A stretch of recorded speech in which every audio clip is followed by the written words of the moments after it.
Hello, users, and welcome back to another episode of Above It All. And while Trump is doing his little meme rally in front of 6,000 people with his stand-up tour, what's going on with coronavirus? Well, it appears that other countries are at the point where coronavirus is basically gone, and they fixed it. While America, Lord have fucking mercy. Lord have motherfucking mercy.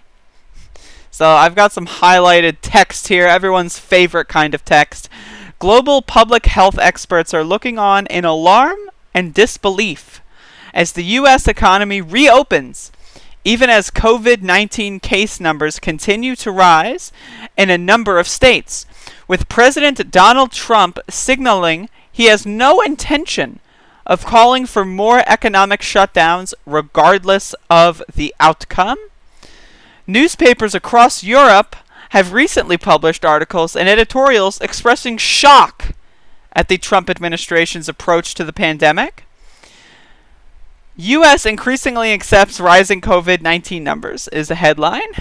It's one of those things. I know a lot of people that live outside of the United States. I'm a very internationalist individual. It just so happens that the only people I know are from English-speaking countries outside the United States. No coincidence there. But from what I understand, almost every other, like Canada's looking pretty good right now.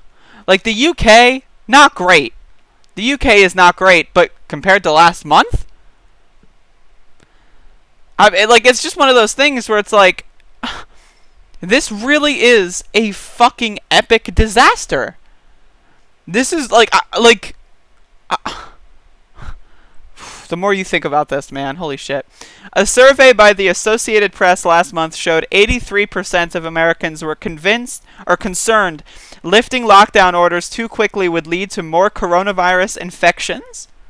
83%. So again, this even eats into that 20% number. You know how I told you there's always going to be 20% of the country that's just brain dead? They just are fucking, they drank the Kool-Aid? Even some of them were like, well, maybe the coronavirus is real. You know, it's just like, the fact that penetrated them in any sort of sense, astounding. We won't be closing the country again. We won't have to do that, the president said Wednesday. It's unbelievable. It really does feel like the U.S. has given up. Siswi Wiles, a specialist at University of Auckland in New Zealand, told the Post. After spending 4% of its GDP on coronavirus relief, which covered all wages of New Zealanders who had to leave work to self-isolate, doubled healthcare spending, and provided subsidies to businesses so they could have maintained their payrolls, New Zealand announced that in late April that it had effectively eliminated the coronavirus. As of Friday, the country has only 3 confirmed cases of COVID-19 in the past 3 weeks. Think about that. Think about that. We're in the fucking hell world. Other countries where case numbers have dropped significantly in recent weeks, including Canada, Denmark, and Germany, also introduced far-reaching economic relief packages early on in the crisis to enable people to stay at home and to avoid overwhelming healthcare systems. Those spending plans contrast sharply with the relief measures in the U.S., which included a one-time direct payment of $1,200 to some Americans and up to $600 per week on top of regular unemployment benefits. Republicans plan to let the unemployment benefit expire in July, and House Majority Whip James Clyburn admitted in May that a paycheck guarantee was the most efficient way to protect Americans' jobs and incomes during the crisis, but dismissed Representative Pramila Jayapal's proposal as too expensive. There's also a chart posted that a lot of people said was fake news. There were a lot of Trump people that said that this chart was fake news. It doesn't adjust for population. Turns out the European Union has more people than the United States.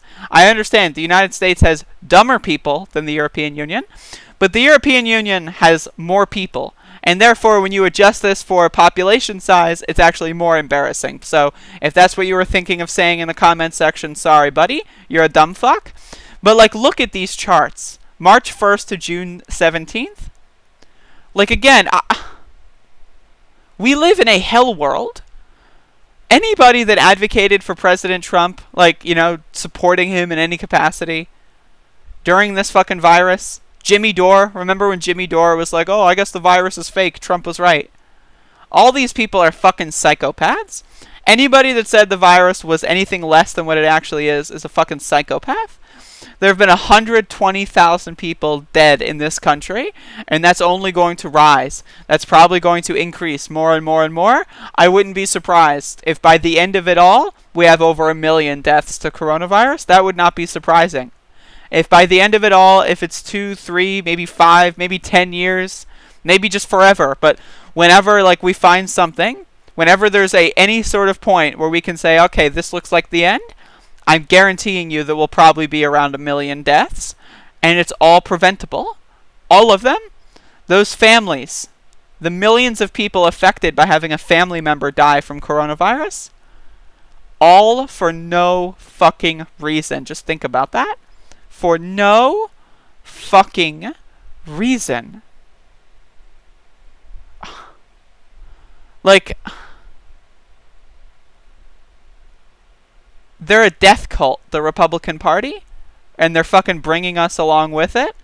Lord have fucking mercy. I don't know what else to say. Go watch one of these videos, by the way.